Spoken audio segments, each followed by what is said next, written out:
ay rated SPG. Striktong patnubay at gabay ng magulang ang kailangan. Maaaring may masiselang tema, lengguwahe, karahasan, sexual, horror o droga na hindi angkop sa mga bata.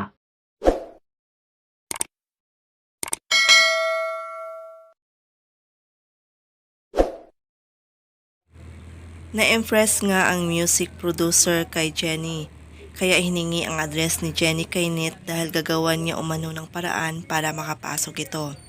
Samantala, magtatalo naman sina Perry at Menchie dahil kahit anong paliwanag nito at kahit sabihin niya pa na hindi nag-audition si Jenny, mismo ang producer ang nag-offer.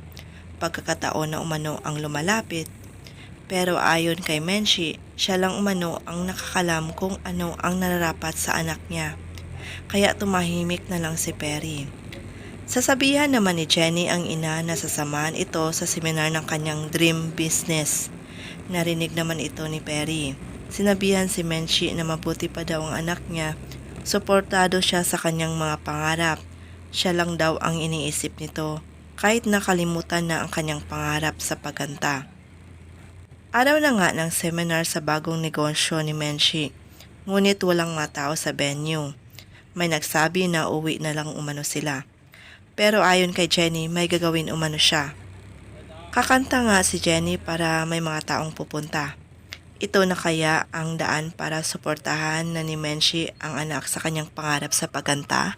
Lahat ng yan ay ating aabangan mamaya sa Born to Shine. Maraming salamat po sa panonood. God bless.